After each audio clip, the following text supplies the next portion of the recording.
Je lance une capsule spontanée, bonjour ou bonsoir, sur un sujet bien précis qui est l'hermétisme du champ vibratoire et sur l'émanation de sa propre vibration, donc thème qui m'a été suggéré par Pureté en Soi et à laquelle j'ai répondu oui et je le remercie de sa validation concernant ma propre maîtrise sur ce sujet. Mais avant de commencer sans y apporter intention ou attention, je rappelle que c'est une capsule de soutien, donc pour moi-même avant tout, que je partage publiquement en participant à l'œuvre, en unicité, intégralement par principe de l'amour du soi en unicité, intégralement par principe d'équilibre du soi en unicité, sans y apporter aucune forme, aucun impact, car je suis intégralement souveraine de mon propre monde, de mon soi individuel unique, et aucunement une influence ou une ingérence de vos soins individuels uniques. Qu'est-ce que ça veut dire? Tout simplement, vous êtes commandant de bord de votre propre avion. Évitez de laisser le pilotage automatique aux commandes et suivre son propre plan de vol et ainsi être son propre aiguilleur centrique en épicentre en gardant sa lucidité, ne pas rentrer dans de la croyance car le réel c'est avant tout du vécu et chacun doit œuvrer pour lui-même au final. De ce fait, moi je m'adresse à des souverains de leur propre royaume. On n'est plus dans le triangle de Cartman, hein, sauveur, bourreau, victime. Tu te gères, on est d'accord, et moi je me gère aussi.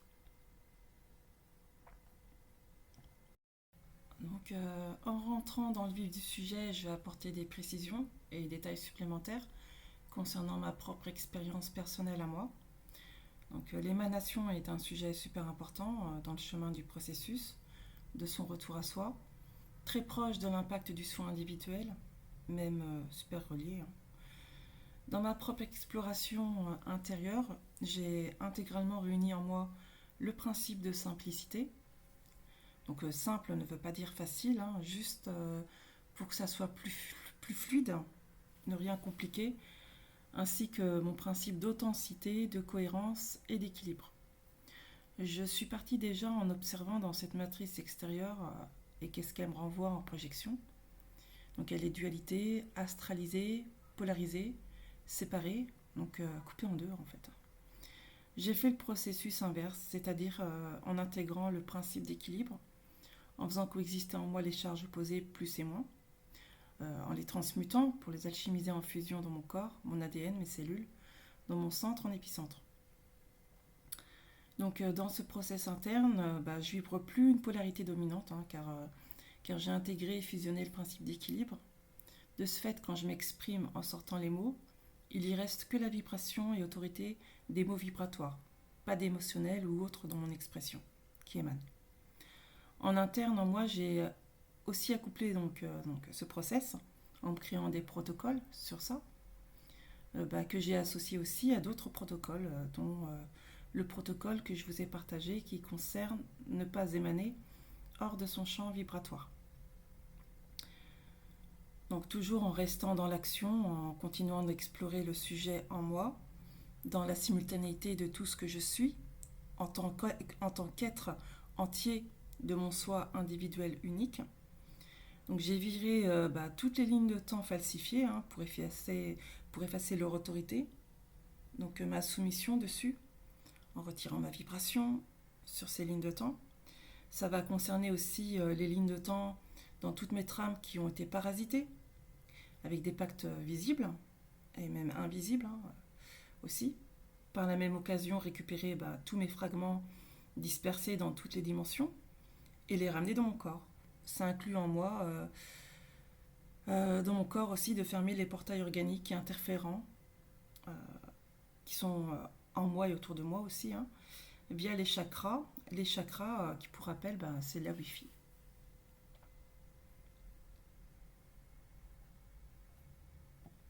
En gros, ce que je veux dire, c'est que l'émanation, tu ne la traites pas que dans cette vie, mais aussi dans toutes les autres en simultané.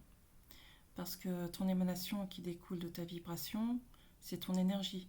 Et donc si tu ne l'as pas récupérée totalement et que ça continue de traîner quelque part dans l'une de tes trames en simultané, eh bien, t'émanes encore quelque part.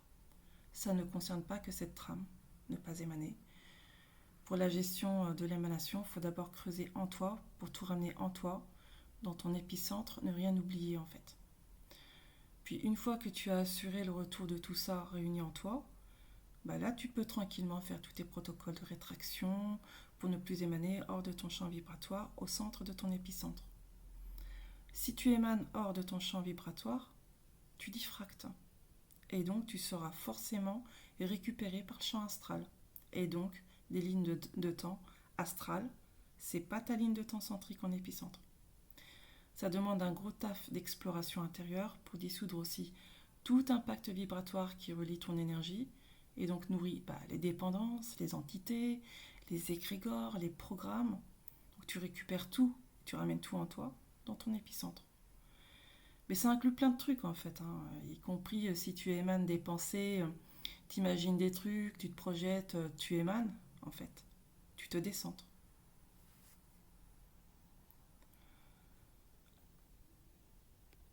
Répéter dans l'information, mais tant pis, je préfère répéter. Mais en gros, ça revient à dire de récupérer de partout son énergie vibratoire, que ce soit dans cette vie ou les autres en simultané, pour ne plus impacter en tant qu'émetteur ou récepteur, dans les deux sens aussi, hors de son champ vibratoire. Donc pour tout re-accueillir en soi et rallier en soi, en alliance, tout ce qui te compose.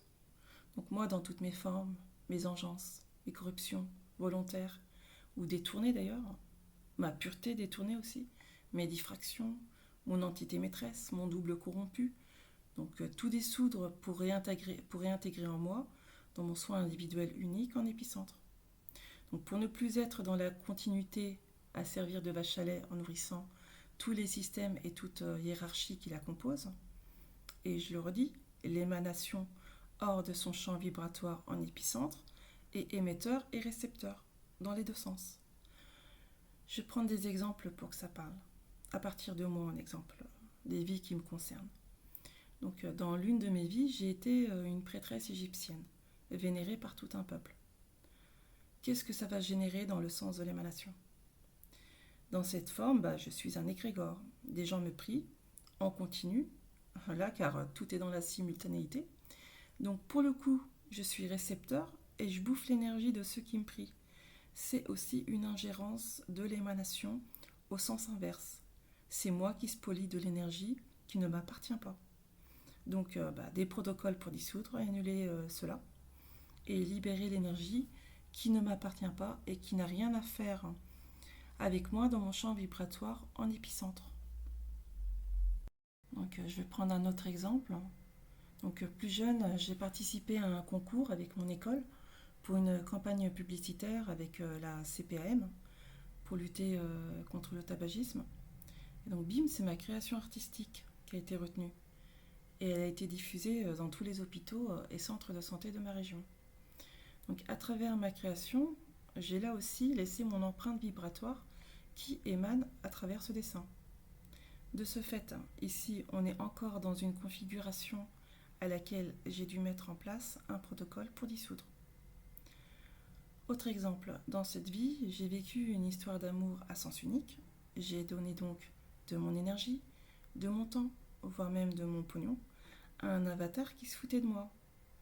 Oh, s'il te plaît, ne m'envoie pas de l'empathie astralisée ou dans l'autre sens, un bienfait pour ta gueule. Tu émanes là, voyons, ne m'envoie rien. Non, je ne me positionne pas en tant que Calimero. C'est dépassé ça, le triangle de Karpman pour moi. Je prends des exemples qui parlent à presque tout le monde dans la trame. Donc pour en revenir à cette configuration en forme de scénario, dans cette spoliation d'énergie, je vais aller récupérer mon énergie à travers ce contrat d'âme que je dissous. Tu le sais ça, qu'ici dans la trame, c'est bombardé de contrats d'amour artificiels, car justement sous contrat.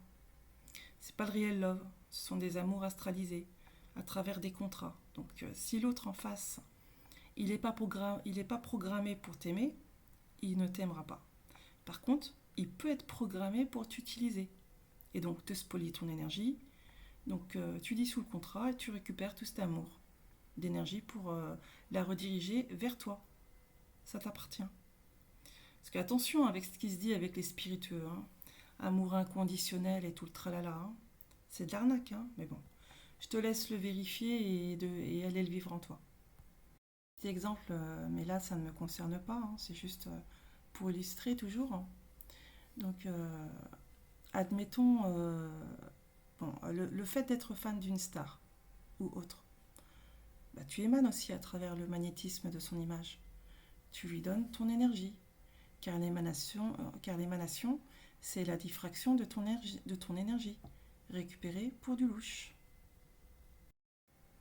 Donc tous ces exemples ont été pris un peu pour illustrer et pour expliquer surtout que ta vibration, tant que tu vibres, se doit de rester dans ton champ vibratoire pour que ton émanation ne soit pas utilisée, récupérée, spoliée, dans un sens ou dans l'autre sens, face aussi à l'ingérence potentielle avec l'extérieur au niveau corruption, création et autres.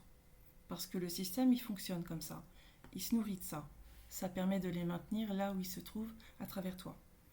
Donc, ayant chacun un processus unique individuel, donc nous ne sommes pas paramétrés de la même façon. C'est à vous de mettre en place vos propres protocoles, vos propres exercices, que ce soit de la respiration alchimique avec vos propres mots, que ce soit des exercices de relaxation. Vous pouvez vous inspirer des méthodes en sophrologie, donc du yoga aussi, pour les mouvements du corps, vos protocoles de parole vibratoire, etc. etc. Être dans une rigueur constante, hein, journalière même, en mouvement, dans l'exploration intérieure, c'est aussi être lucide dans son propre process, car les pièges sont partout, donc c'est se confronter, se valider, etc. Donc je précise aussi que tu peux émaner aussi à travers tes rêves ou cauchemars quand tu dors. Car pareil, si tu ne mets pas de protocole pour ça, eh bien à l'intérieur de tes rêves, ils vont te créer des scénarios pour que tu puisses émaner et donc te faire spolier ton énergie. Donc tout cela demande du temps pour soi. Le temps est de l'énergie sacrée. Et pour ma part, j'aime à le diriger en exclusivité pour moi-même. D'où mon hermétisme, de mon champ vibratoire, car j'œuvre en moi, en mon centre, dans mon épicentre, quand je suis seule. Donc toute ma concentration est centrée en moi, que ce soit dans mes principes verbalement ou par écrit, comme le principe de mon savoir individuel, etc. Jamais de méditation pour moi. Non, non, j'adhère pas du tout à cela. Donc comme je n'ai aucune dépendance, qu'elle soit chimique, émotionnelle, relationnelle ou même numérique, je suis mon propre centre, mon propre apaisement, mon propre espace sacré de complétude.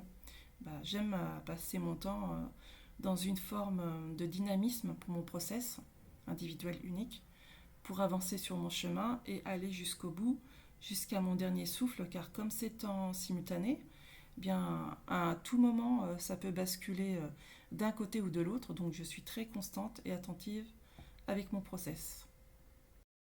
Par contre, je sais que je suis en transit ici et je n'ai aucun problème avec l'extérieur, hein. Je m'adapte avec les êtres, les personnages, je me réajuste aussi en fonction et je respecte tout le monde.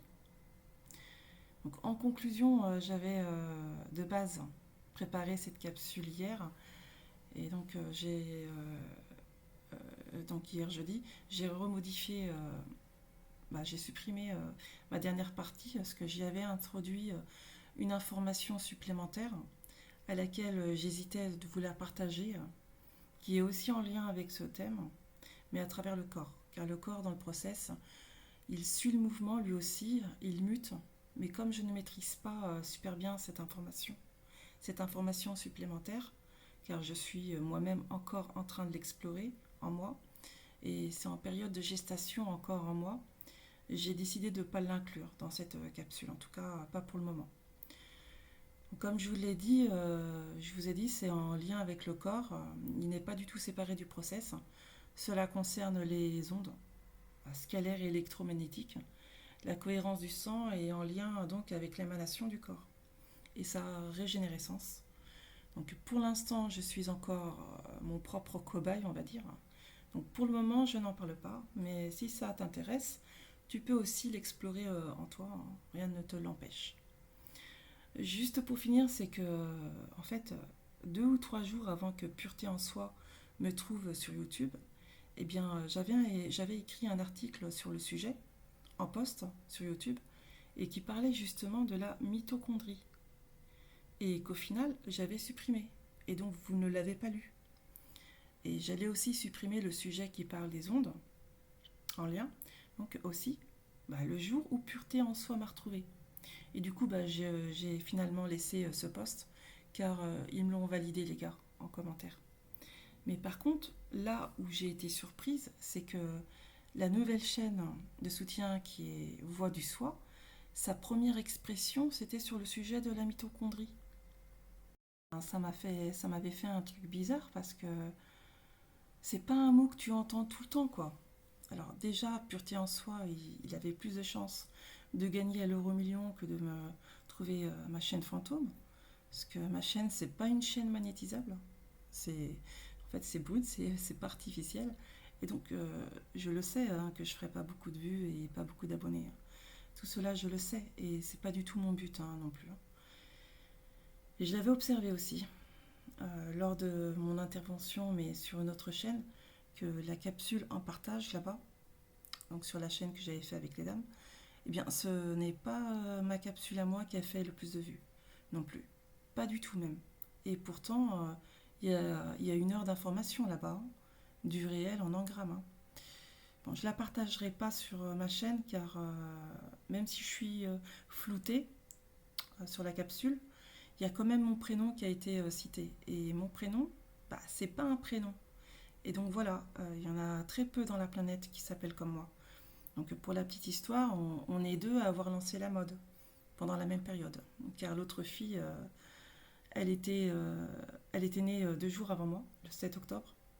Et moi, quand je suis née le 9 octobre, eh bien, mon père n'avait pas encore décidé de mon prénom. Et il avait lu un journal égyptien en regardant les naissances. Et là, il a trouvé mon prénom. Donc en copiant sur la petite fille égyptienne qui était née le 7. Donc comme c'est pas un prénom, tu le retrouveras jamais sur les bouteilles de coca. Et la mode a été lancée un peu plus tard. Comme nous, on était des enfants des années 80, les autres naissances avec notre prénom, où ça fait un peu l'effet de mode, ce sont des bébés de 90. Et après, ça s'est arrêté. Et donc, il y a des gars comme des filles qui s'appellent en prénom comme moi, mais il n'y en a pas beaucoup. On est très, très, très, très peu. Et donc, comme je préfère préserver mon anonymat, eh bien, voilà quoi. Bon, je vais m'arrêter là. Merci pour ton écoute et à bientôt.